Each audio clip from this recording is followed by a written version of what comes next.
Communist party एकीकृत समाजवादी का उपाध्यक्ष, महासचिव, उपमहासचिव, स्थायी कमिटीका सदस्य कमरेडहरू, केन्द्रीय कमिटीका सदस्य कमरेडहरू र भर्खरै मन्त्री परिषदमा समावेश हुनुभएका माननीय मन्त्रीज्यूहरू,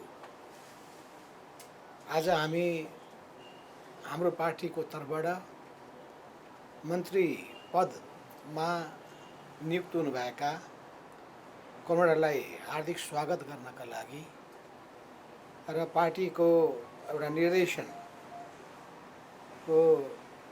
बारेमा उहाँहरूलाई जानकारी गराउनका लागि हामी यहाँ उपस्थित भएका छौँ र म मन्त्रीजीहरूलाई हार्दिक स्वागत गर्न चाहन्छु र कमरेडहरूले मन्त्रीहरूले एउटा ठुलो जिम्मेवारी आफ्नो काँधमा प्राप्त गर्नुभएको छ। यो राष्ट्रले सुम्पेको जिम्मेवारी हो, पार्टीले सुम्पेको जिम्मेवारी हो, जनताले सुम्पेको जिम्मेवारी हो। राष्ट्रले नै आशा र अपेक्षा तपाईँबाट गरिरहेको छ। जनताले निकै ठुलो आशा र अपेक्षा गरेका छन् र सिङ्गो पार्टीले नै तपाईँहरूबाट निकै राम्रो कामको आशा र अपेक्षा गरेका छन्। सिङ्गो पार्टीले, पार्टी पङ्क्तिले अपेक्षा गरेका छन्। यस अर्थमा तपाईँहरूले जुन एउटा जिम्मेवारी पाउनु भएको छ त्यो अत्यन्तै गहन जिम्मेवारी हो र तपाईँहरू जो अहिले 4 जना पूर्ण मन्त्रीमा 1 जना राज्य मन्त्रीको रूपमा विभिन्न तहको कामको जिम्मा, विभिन्न मन्त्रालयको जिम्मा प्राप्त गर्नुभएको छ। 5 जनाको टिम लिडरको रूपमा एउटा विरोध खतिवडालाई हामीले अहिले पठाइरहेका छौँ। उहाँको लिडरसिपमा मन्त्रीहरूको टिमले सामूहिक रूपमा बसेर छलफल गरेर हाम्रो एउटा राय बनाएर मन्त्री परिषदको बैठकमा प्रस्तुत हुने विषयवस्तुहरूको बारेमा पनि पहिलेदेखि नै एउटा तयारी र धारणा बनाई, पार्टीलाई समेत जानकारी गराई, पार्टीको थप मार्गदर्शनहरू प्राप्त गरी तपाईँहरू त्यहाँ प्रस्तुत हुनुहुनेछ। किन तपाईँहरू आफ्नो मन्त्रालयको कामको निम्ति मात्रै जिम्मेवार हुनुहुने छैन, मन्त्रीमण्डलले गरेका कामहरूको पनि जस अबजसको भागीदार बन्नुपर्ने हुन्छ। यस अर्थमा ल आउनुहोस्, विजय कमल आउनुभएको छ। यस अर्थमा तपाईँहरूलाई म केही कुराहरू राख्न चाहन्छु। खास गरिकन मैले केही बुदाहरू तपाईँहरूको बिचमा प्रस्तुत गर्नेछु। ती बुदाहरूमध्येको पहिलो बुदा हो, तपाईँहरूले आफ्नो खोइ कहाँ हुनुहुन्छ उता बोलाइदिउँ नि त।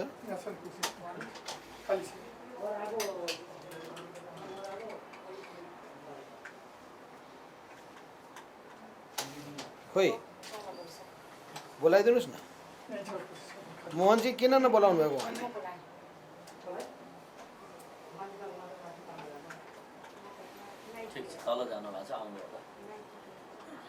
तपाईँहरूले किन उहाँहरूले पनि सुन्नु जरुरी छ नि त।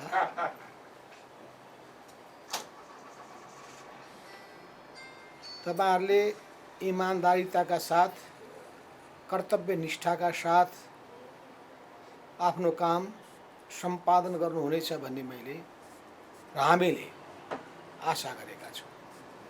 त्यसो हुनाले इमान्दारिता र कर्तव्यनिष्ठाको भावनालाई सर्वोपरि राखेर आफ्नो कार्य सम्पादन गर्ने कुरामा तपाईँहरूको ध्यान म आकर्षित गर्न चाहन्छु। दोस्रो, काम गर्दाखेरि राष्ट्रको हितलाई र जुन संस्थाको जिम्मेवारी तपाईँले सम्हालिरहनु भएको छ त्यो संस्थाको हितलाई, चाहे त्यो मन्त्रालयसँग जोडिएको होस्, चाहे सङ्घ संस्थानहरूसँग जोडिएको होस्, ती संस्थानहरूको हितलाई केन्द्रबिन्दुमा राखेर अनि जनताको हितलाई केन्द्रबिन्दुमा राखेर तपाईँले काम गर्नुहुनेछ। यस अर्थमा राष्ट्रको हित, जनताको हित र संस्थाको हितलाई तपाईँले केन्द्रबिन्दुमा राखेर काम गर्नुपर्ने हुन्छ।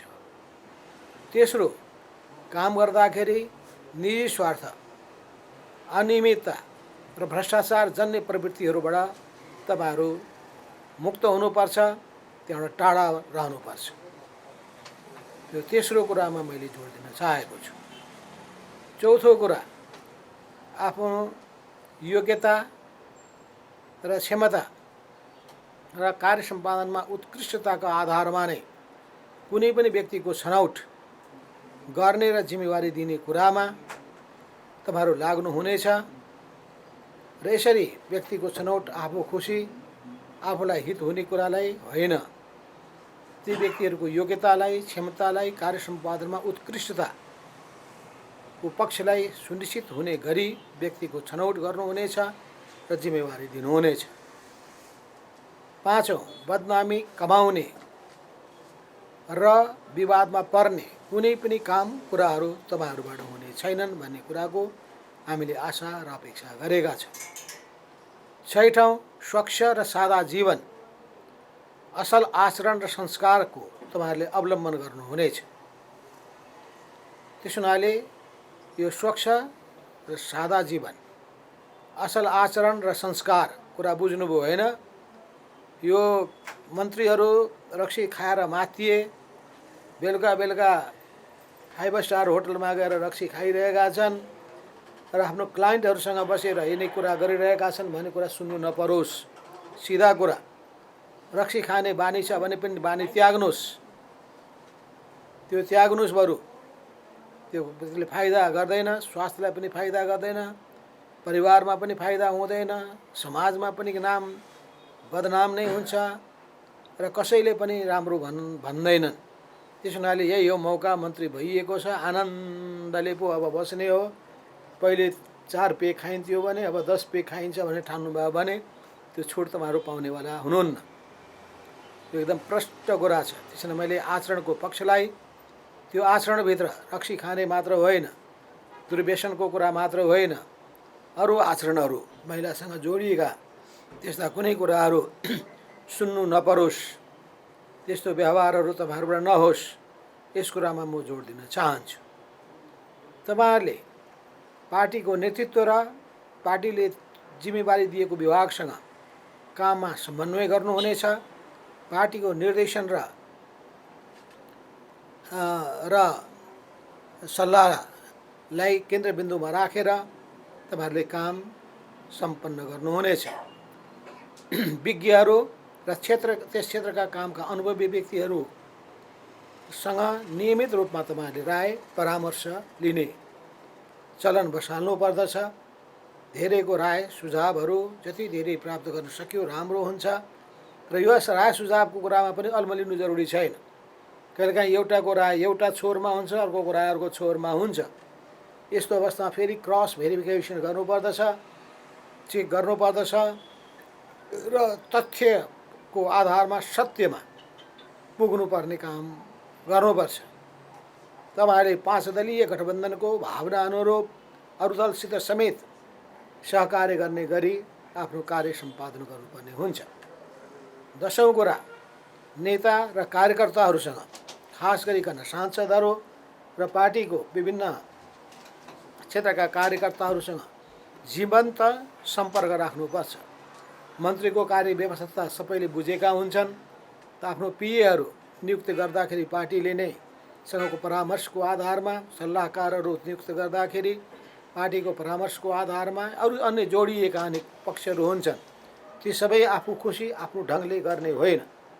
त्यस हुनाले चाहिँ त्यस सम्बन्धमा पनि तपाईँहरूले पार्टीको परामर्शको आधारमा, निर्देशनको आधारमा चल्ने कुराको साथसाथै नेता कार्यकर्ताहरूसँग जीवन्त सम्पर्क राख्ने र जायज र उचित कुराहरू र कामहरू तपाईँहरूले गर्नका लागि पछि हट्ने काम गर्नु हुँदैन। कम्तीमा पनि व्यवहारको मामिलामा तपाईँहरूले बडो मिठासपूर्ण व्यवहार गर्नु पर्दछ।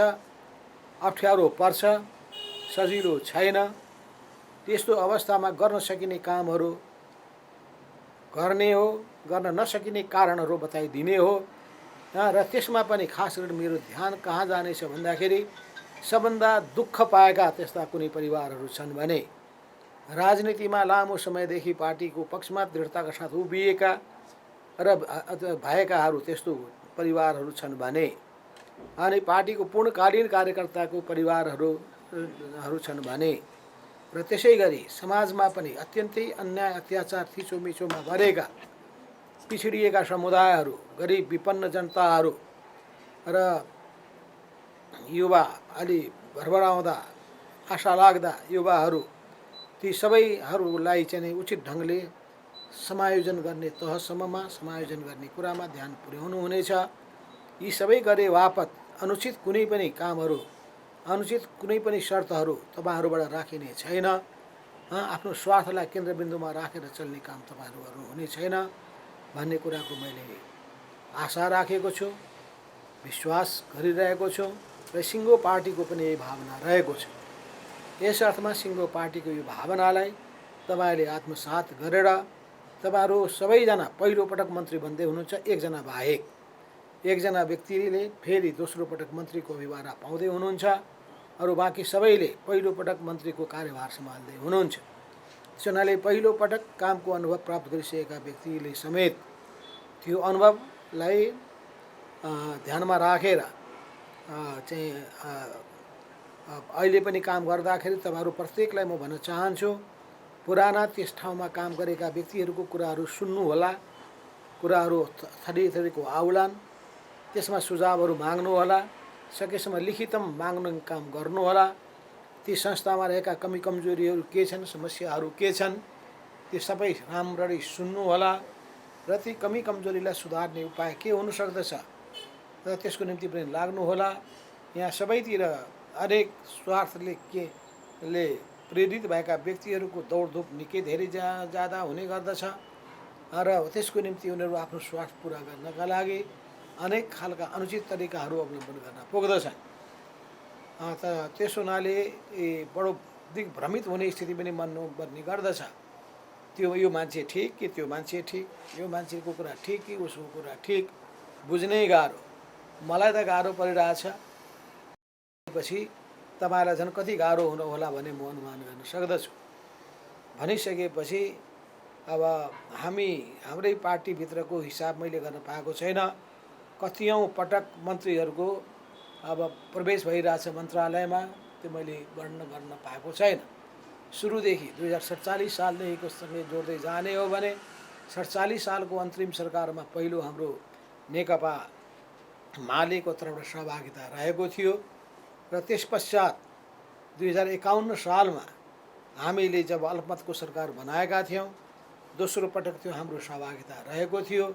हाम्रो नेतृत्वको त्यो सरकारले बडो इमान्दारिताका साथ, कर्तव्यनिष्ठाका साथ राष्ट्र जनताको हितलाई केन्द्रबिन्दुमा राखेर आफ्नो कार्य सम्पादन गर्ने काम गरेको थियो, कार्य सम्पादन गरेको थियो। त्यसको अहिलेसम्म पनि हामी जनतामा प्रभाव पाइरहेका छौँ। जनताको हामीप्रतिको आशा र अपेक्षा रहिरहेको हामीले पाइरहेका छौँ।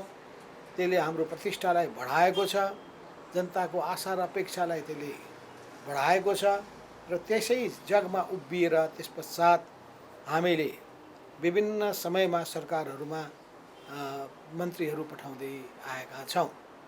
यो सबै पठाउने क्रममा कतिपय व्यक्तिहरूको धेरै पटक मन्त्रीको पदको जिम्मेवारी सम्हाल्नुभयो, कतिपय व्यक्तिहरू विवादास्पद पनि बन्न पुग्नुभयो। यो सबै स्थितिबाट गुज्दै जाँदाखेरि निकै राम्रा कामहरू पनि विगत समयमा हामीले गरेका थियौँ। चाहे त्यो 2066-67 को सरकारको नेतृत्व गर्ने कुराको सन्दर्भको कुरा गरौँ, त्यो बेलामा पनि हामीले प्रधानमन्त्री पदको जिम्मेवारी पाएका हौँ र 21 महिनासम्म 22वटा पार्टीहरूलाई साथमा लिएर र त्यो चुनौतीको सामना गरेर सिट उच्च राख्ने गरी हामीले तत्कालीन समयका चुनौतीहरूको सामना गर्ने गरी राष्ट्रिय यस्ता अभिभाराहरू पुरा गर्ने गरी र विकास निर्माणका पनि एकपछि अर्को कामहरू गर्ने गरी हामीले कार्य सम्पादन गरेका थियौँ। मेरो समयको कार्य सम्पादनको बारेमा एउटा पुस्तक पनि प्रकाशित भएको छ। त्यो पनि तपाईँहरूलाई चाहिँ म उपलब्ध गराउनेछु। त्यसलाई फाइनल फेरि अर्को कपी निकाल्नुपर्नेछ। त्यसपछि कमरेड जीएन खनालको प्रथम नेतृत्वमा सरकार गठन भएको थियो। त्यस पश्चात फेरि कमरेड केपी ओली तत्कालीन समयमा नेकपा एमालेको अध्यक्षको हैसियतले उहाँले प्रधानमन्त्रीको जिम्मेवारी 2 पटक उहाँले सम्हाल्नुभयो। तर उहाँको कार्यकाल सबभन्दा बढी विवादास्पद हुन पुग्यो र त्यो विवादास्पद पहिलो कुरा भनेको पार्टीमा कुनै उहाँले परामर्श गर्नु भएन। नीति कार्यक्रमहरू घोषणापत्र अनुरूप अगाडि आएनन्। समाजवादको ध्येय र उद्देश्यलाई बिर्सिने कामहरू भए। जनताको हितलाई केन्द्रबिन्दुमा राख्ने कुराहरू भएन र एकपछि अर्को भ्रष्टाचारका धेरै घोटालाका कामहरू को प्रचार प्रसार पनि भयो। त्यसको राम्रो उचित छानबिन पनि हुन सकेन। फलस्वरूप जनताले विश्वास गरेर हामीलाई एउटा अत्यन्तै ठुलो मत दिएका थिए। हामीले झन्डै 2/3 स्थिति हासिल पनि गरेका थियौँ। त्यसै सिलसिलामा अर्को पार्टी नेकपा एमाले र नेकपा माओवादी केन्द्रलाई एकताबद्ध बनाउने काम गर्दै संयुक्त सरकार सञ्चालन गर्दै या एउटै नेकपाको सरकार सञ्चालन भएर अगाडि बढ्दै जाने क्रममा कसैसँग पनि परामर्श नगर्दाखेरि एकलौटी रूपमा चलाउँदाखेरि र पुरै राज्य सत्ताको उहाँले को केन्द्रीयकरण गर्ने कामहरू गर्दाखेरि मन्त्रीहरूको भूमिका गौण हुन पुग्दाखेरि त्यसले निकै ठुलो समस्या सृजना गरेको थियो। अनि पछि त्यसो हुँदा त्यो पार्टी सञ्चालनमा पनि ती कुराहरू देखिए। विवाद चरम चुलीमा पुग्यो र उहाँले आफ्नो कुर्सी जोगाउनका लागि प्रतिनिधि सभालाई विघटन गर्नुभयो। एक पटक होइन 2 पटक संविधानलाई मिच्ने काम गर्नुभयो। संविधान मिच्ने काम गरिसकेपछि संविधान विपरीत कदमहरू चाल्न थालिसकेपछि त्यसले जनतामा आक्रोश पैदा गर्यो। त्यो कदमलाई प्रतिगामी कदमको रूपमा सबैले निन्दा भर्त्सना गरे। हामीले प्रतिगमनका विरुद्धको सङ्घर्षको अगुवाई गऱ्यौँ र हजारौँ सङ्ख्यामा लाखौँ सङ्ख्यामा जनता सडकमा उत्रिए। आफूले निर्वाचित गरेको निकाय प्रतिनिधि सभालाई जोगाउनका लागि र गलत प्रवृत्तिलाई परास्त गर्नका लागि संविधानको रक्षा गर्नका लागि जनता नै सडकमा उत्रिसकेपछि र बेग्लै किसिमको वातावरण सृजना भयो। तर ती सबै कुराहरूबाट केपी ओली चेत्ने काम भएन। उहाँले बरु आफू प्रधानमन्त्री पदबाट हट्नु पर्यो भने प्रधानमन्त्रीको कुर्सी नै भाँचिदिने, पार्टीको अध्यक्षबाट हट्नु पर्यो भने पार्टी नै फोडिदिने, यी दुईटै काम उहाँले एकपछि अर्को गर्नुभयो र उहाँका बारेमा आवाज उठाउने, आलोचना गर्ने, छलफल परामर्श हुनुपर्छ भन्ने माग गर्ने ती सबै व्यक्तिहरूको निम्ति ढोका बन्द गरेर उहाँले एकलौटी रूपमा केन्द्रीय कमिटीको विस्तार गर्नेदेखि लिएर सबै पदाधिकारीलाई पदबाट विमुख बनाइदिने जस्ताका कामहरू गरेर पार्टी पूर्ण रूपमा आफ्नो कब्जामा राख्ने स्थिति बनाइसकेपछि त्यसपछि विद्रोहको हामीले झन्डा बुलन्द गर्नु पर्यो। 2077 सालको चैत्र 4 र 5 गते भएको राष्ट्रिय कार्यकर्ता भेलामा त्यो विद्रोहको आवाजहरू घन्किए। समानान्तर पार्टी सङ्गठन बनाउने अभियान सुरु भयो। त्यो अभियानहरू अगाडि बढ्ने क्रममा अझै पनि सुधार हुन्छ कि भन्ने केही कोसिसहरू पनि गरिए र आजसम्मको घटनाक्रमले प्रष्ट के बताएको छ भने केपी ओली र केपी ओलीसँग रहेको त्यो प्रवृत्तिमा सुधार हुने कुनै पनि सम्भावना छैन। यसो कारण के हो भने केपी ओलीमा व्यक्तिवाद चरम सीमामा रहेको छ। पहिलो कुरा तपाईँ सबैलाई ख्याल होस् र केपी ओली पुरै व्यक्तिवादी सोचका साथ कम्युनिस्ट पार्टीको मान्यताका विपरीत तरिकाबाट व्यक्तिगत आफूलाई व्यक्तिलाई केन्द्रबिन्दुमा राखेर व्यक्तिवादी प्रवृत्तिमा पुरै समाज चुर्लुममा डुबेर उहाँले सबै ठाउँमा आफ्नो एकलौटी कब्जा गर्न पुग्नुभयो र त्यो व्यक्तिवादलाई जोगाउनका लागि उहाँले गुटवादको सहारा लिनुभयो र गुटबन्दीपूर्ण क्रियाकलापको आधारमा उहाँको व्यक्तिवाद अझै फस्टाउँदै गयो र त्यो व्यक्तिवादले एउटा निरङ्कुश चरित्रको निरङ्कुश प्रवृत्तिको रूपमा विकास हुन थाल्यो।